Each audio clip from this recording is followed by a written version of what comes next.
Қайырлы күн Мегажады оқырмандары. Бүгін сіздерді тағы да бір керемет қызбен таныстырғым келіп отыр. Осыдан 5 ай бұрын Айшамен таныстық. Айша Наурыздың 6 күні біздің курсымызға келді.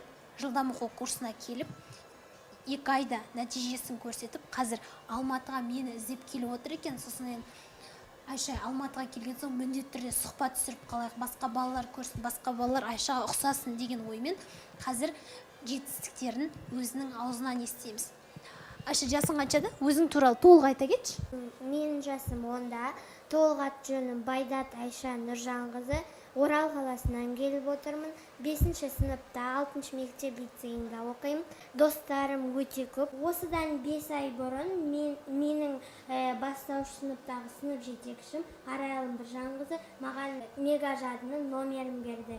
Содан кейін біз осыған хабарласып, менеджерлермен сөйлесіп, мені 6-шы наурыз күні осы Мегажады орталығына тіркеді. Содан кейін 2 ай өтті. 2 айдың ішінде мен Айнұр апайдың арқасында Мегажадының бүкіл жылдам оқудың тактикаларын үйреніп, минутына 40 000 сөз оқитын дәрежеге дейін жеттім. Және содан кейін осы жазда 3 айлық челлендж болды. Ол челленджда мега бала деген челлендж. Ол челленджда біздерге өте көп ақпараттар берді және сонымен қатар мен өзіме достар таптым. Яғни осы жазды бос емес, өте пайдалы қылып өткіздім деп айта аламын. Және мен деген осы жылдам оқуға қатысқалы бері өзімде өзгерістер болды. Яғни мен өзім күрт өзгердім. Себебі менің басындағы кітап оқуға деген құлшынысым ондай жоғары болмаған еді. Ал қазір мен кітап десе ішкен асымды жерге қойып, оны күні-түні оқуға бармын. Және осының арқасында мен өзімнің сабағымды да өте жеңіл деңгейге дейін көтеріп алдым. Яғни қазір мен ойланып отырмаймын, оны тез жасап тастаймын. Сонымен уақытымды да үнемдеймін. Және қазір 5-ші сыныпта да өте көп достарым бар.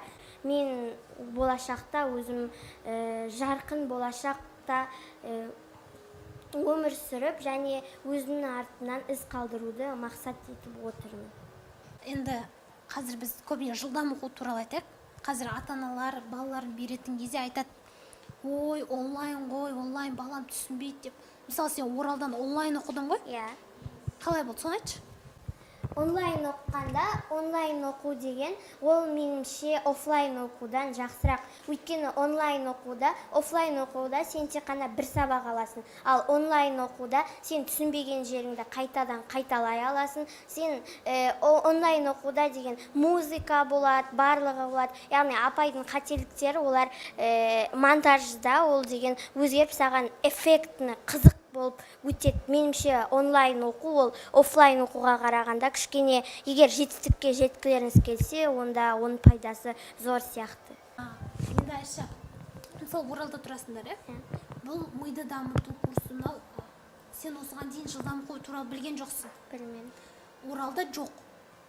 Жоқ, бірақ бар, бірақ мен ондайға қатыспадым, қызығым болмады. Қызық болмады, қатыстың. Сосын енді кейбіреулер айтады, енді басында онлайн көріп, кейін қызық емес болып кетті дейді. Енді ондайларға не айтасың? Ондайларға айтатыным, жылдам оқу ол екінің бірінің қолынан келе бермейді. Ол 90% еңбекті, ал 10% ол просто қабілетті талап етеді. Оның өзінде егер усердно өте қатты жұмыс істесең, 100% еңбектің өзі жеткілікті. Яғни ол қызық емес болып кетті деген сөз, ол сен оқымай қалдың, сен жалқаулығың басым болып кетті еңбектен деген сөз деп ұғам. Так, жылдам оқуда сен қандай тәсілдерді қолданасың? Не үйрендің? Сол туралы айтып берші. Жылдам оқуда мен өте көп тәсілдерді үйрендім. Негізі өте көп тәсіл бар, бірақ оның ішінен сен әр адам өзіне ыңғайлы тәсілін табу керек. Сонда ғана ол жетістікке жетеді. Мысалға мен деген бақа тәсілі, басқа да тәсілдер, штурма, көп тәсілдерді үйрендім. Және өзіме керек екі тәсіл тауып алдым. Сол тәсілдермен мен қазір оқимын, және солар мені жетістікке жеткізді деп айта аламын. Штурма тәсілімен оқимын дедің, Иә. Саған сол ыңғайлы. Мысалы, маған зигзаг деген тәсіл өте ыңғайлы. Жақсы. Мысалы, мына кітапты штурма тәсілімен оқып көрсекші. Қазір білмейді. Тәсілді тоже сен айта кет, мына кеттік. Бұл штурма тәсілімен оқу кезінде ол негізі өте оңай, тек оны меңгеріп алу керек. Штурма деген бір атақты ғалым болған, сол кісі осы тәсілді ойлап тапқан. Соның сол кісінің құрметіне осы тәсілді штурма деп атаған. Ал енді оның қалай оқылатынына кезек берейік. Мысалға деген, оны оқымастан бұрын біздер ең бірінші жаттығу бар. Ол жаттығу көздің қамту аймағын кеңейту деп аталады.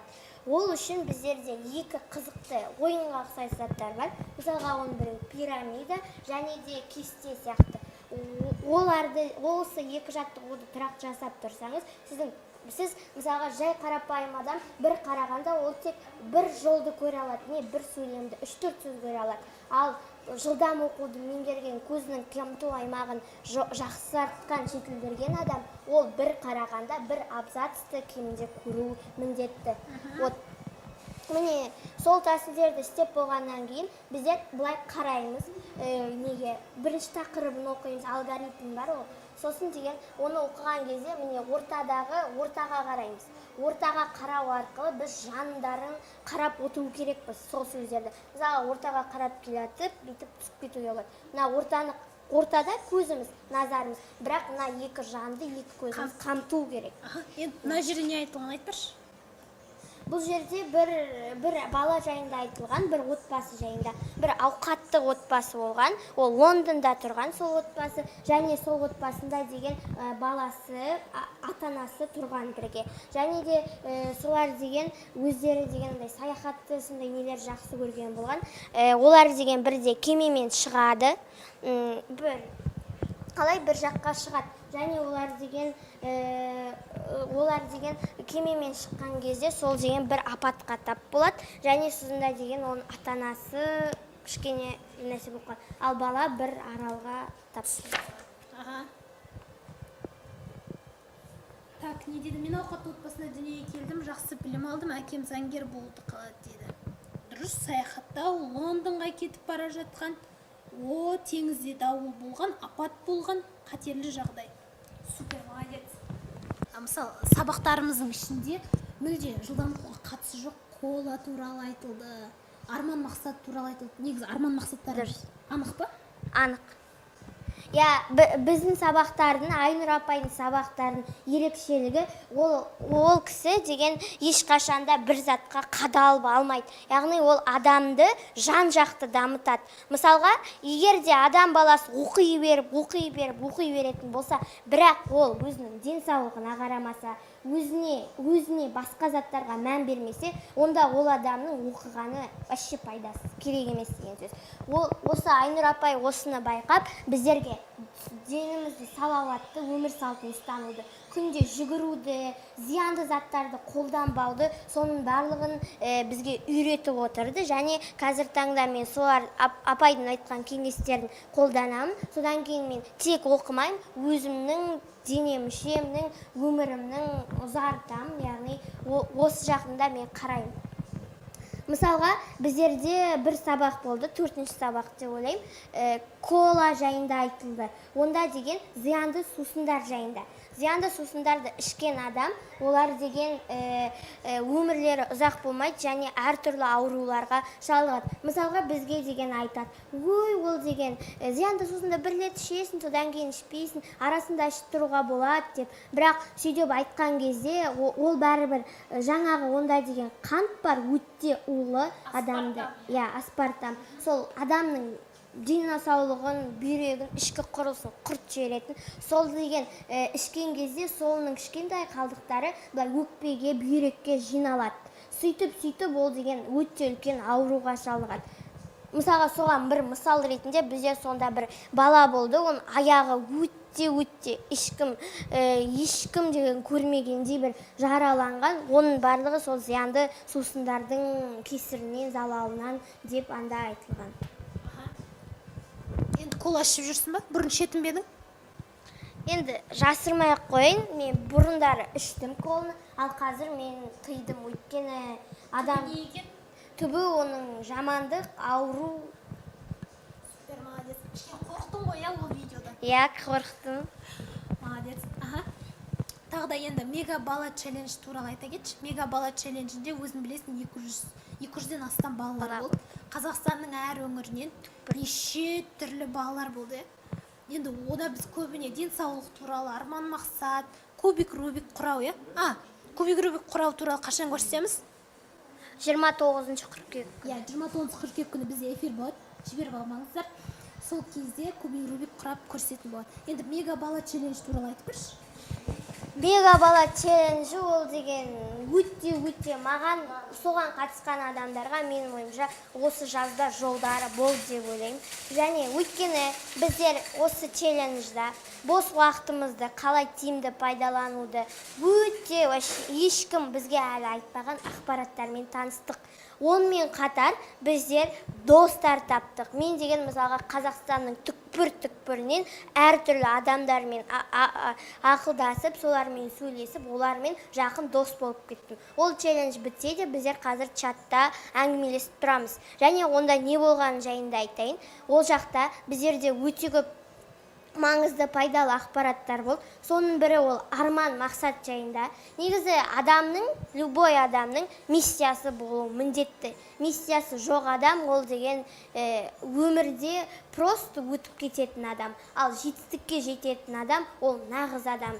Миссия деген, егер миссия кішкентай болса, оған баратын жолдағы қадамдар да өте кішкентай болады. Ал егер миссиямыз таудан да үлкен болатын болса, онда біздер оған жету үшін үлкен қадамдар жасайтын боламыз. Сондықтан қазірден бастап біздер кішкентаймыз деп айтуға болмайды. Өйткені миссияны кішкентай кезден бастап қалыптастыру керек. Арман мақсат көп болады, бірақ миссия біреу болады. Енді біз сабақтарымызда алаш қайраткерлері туралы айттық, Сол туралы айтып берші. Не үйрендік? Алаш қайраткерлері негізі біздің заманымызға дейін қазақтың тарихы өте қиын болған.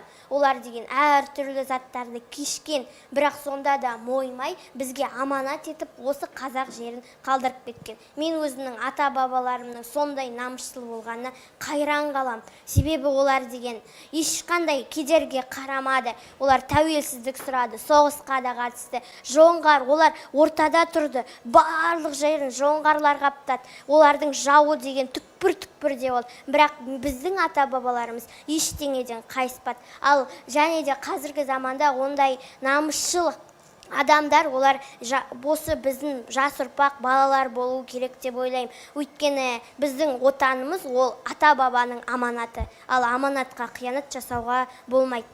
Алаш қайраткерлері, алаш деген ол Әлихан Бөкейханов, Ахмет Байтұрсынұлы, Сұлтанмахмұт Торайғыров сияқты адамдар. Бір қызығы, олардың барлығы 20 жасына дейін өте көп, үлкен зор нелер атқарған еңбектер. Мысалға, олар Әлихан Бөкейханов ол алаш қайраткерлерінің көсемі. Яғни ол алаш қайраткерлері өзі деген отан деп жүрегі соғатын адамдарды жиып алып, соларға топ құрып, олар алаштың жағдайын жақсартқан, яғни оларды қара түнектен алып шыққан. Әлихан Бөкейханов сондай, ол деген көп еңбектері бар мысалға. Ал енді Ахмет Байтұрсынов. Ахмет Байтұрсынов дегеніміз енді ол қазақтың тарихында ол айтуға тұрарлық адам деп ойлаймын. Өйткені ол біздің қазіргі қазақ тілінде қолданып жүрген терминдер, бүкіл заңның бәрін Ахмет Байтұрсынов солардың негізін қалап кеткен. Оған дәлел де бар. Ол деген балаларға арнап қазақтың алғашқы әліппесінің негізін қалады. Және де ол деген бүкіл ереже соның бәрін жазып кетті. Қазіргі таңда біз олардың бәрін қолданамыз. Және Халел Досмұхамедов, ол кісі де бір өте керемет не жасаған. Ол деген Санкт-Петербург деген кезіндегі үлкен бір қалада дәрігер болып жұмыс істеп жүрген. Оның айлығы 80 миллион теңгені.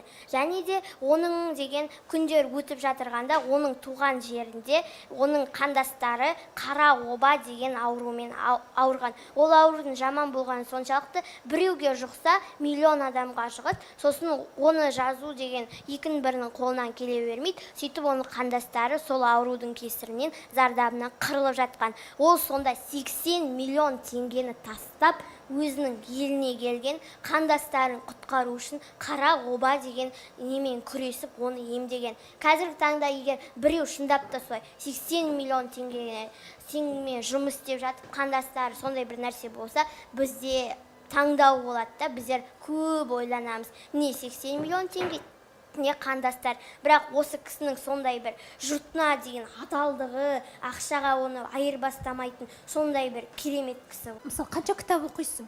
Күніне? Күніне кітап оқисың ба?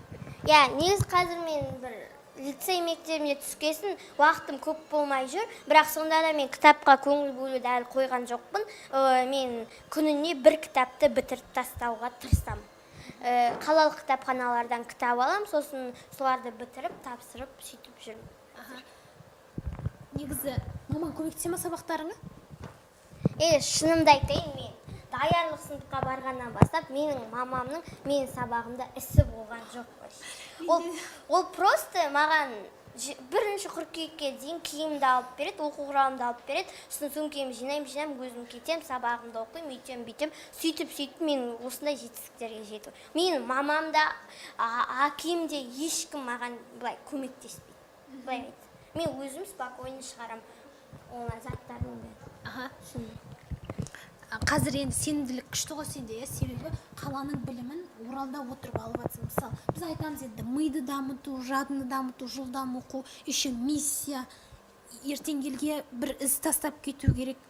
Мақсатың айқын, кім болатының, қандай бір кетікке кірпіш болып қаланатының анық, қуаныштымын. Айшаның қандай жанып тұрған қыз екенін өздеріңіз де көріп тұрған шығарсыздар. Өз мотивациясы өзінде, қазір сен мұғалім болып жүр дейді ғой маман. Мен негізі мектептен келе жатқанда достарыма өзімнің оларға осы жылдам оқу мега жадылардан алған білімімді, ақпаратымды солармен бөлісемін. Содан кейін мен негізі қазір бір ойымда бар зат, бір осы жазда, қазір дайындалып, жазда осы қазақ балаларына арнап, өзімнің кішке қаладағы нелерге арнап бір курс ашқым келеді, Айнұр апай сияқты. Шәкірттің ұстаздан озғаны күшті, себебі мен қазір өзімнің бұрынғы оқытқан апайларыма қарағанда әлде қайда жетістікке жетіп кеткем. Ол көп адам қуанады, мен де қуанам. Айшаның қандай жанып тұрған қыз екенін өздеріңіз де көріп отырған шығарсыздар. Енді бұл сіздерге үлкен теңізден бір тамшы ғана. Бұның жалғасы ертең 29 қыркүйек күні сағат 20:00-де болатын эфирімізді толық көрсетіледі. Эфирге міндетті түрде қатысыңыз, онлайн түрде болады. Егер осы посттың астына, осы видеоның астына номеріңіз қалдырсаңыз, біз сіздерге сілтемесін жібереміз. Ол ютубта тегін жүреді, инстаграмнан сіздерге ссылкасын жібереміз. Енді ол жерде сіздер Айшаға кез келген сұрақтарыңыз қойыласыздар. Кез келген сұраққа дайынсың ғой, Мысалы, сұрақтар болады. Айша енді неше түрлі сұрақтар қояды. Айша өзіне сенімді. Ол енді өзінің қазіргі өзін ұстап тұрғаннан да көрініп тұрған шығар. Біз көп жағдайда негізі Айша екеуміз бір-бірімізге ұқсайды екенбіз. Мысалы, наурыз айынан бастап көріп жүрмін, бір кездессем деп армандайтын едім. Сізде болды ма арман? Болды. Мысалы, мейрамбектермен кездескенде мен деген осы мега бала челленджінде балалары Айнұр апаймен, Аружан апаймен кездескенде мен де сол кездескім келіп кетіп, сол көптен бері ойлап жүргенім болды. Бір Алматыға барсам, осы кісіге соқып кетемін деген. Сол арман бүгін орындалып, Айнұр апаймен кездесіп отыр. Негізі мен көп айтам, армандар орындалады. Не істеу керек ол үшін? Армандар орындалу үшін бірінші біздер елестету керекпіз. Не істеп жүргенімізді детально елестету керекпіз. Сонда ол бірте сен сол арманға жақындай түсесің, және сол кезде сен арман орындалады. Мысалы, оған бір мысал бар. Шаңғышылар, олар таудан түседі ғой енді, өте андай күшті немен, эффектіні. Сонда деген олар басында бір тауда тұрып, үстінде ол деген қалай түсіп баратқанын елестетіп тұрады. Ана былай қасынан қарап тұрса, ол деген ақымақ адамға ұқсайды, бірақ шынында соның нәтижесі де өте көп, соның пайдасы. Визуализация жасап жүрсің бе? Қазіргі таңда мен өзімнің мамандығыма, өзімнің болашақта оқитын жеріме, өзімнің тұратын жерлеріме, бүкіл армандарыма мен елестетіп соларды жүрмін. Молодец, болды. Енді келесі сұрақтарды сіздер 29 қыркүйек күні эфирде қоятын боласыздар. Сонымен мега жадыны көріп жүрген балаларға бір ең соңғы сөзімді айтыңызшы, кішкентай. мегажадыны көріп жүрген балалар, сендерге айтарым, сендер деген өте бір бақытты адамдардың бірісіңдер. Өйткені сендер осындай курсқа қатысасыздар. Ол өте ерекше курс. Осы курста деген сендер талант керек деп ойламаңдар. Бұл жерде 90%, 95% еңбек қамтиды. Сондықтан менде талант бар, мен жасаймын деген болмайды. Бірінші біз еңбектенеміз, талпынамыз, содан кейін барып жетістіктерге жетеміз. Супер. Осымен аяқталды. Эфирде кездескенше. Сау болыңдар.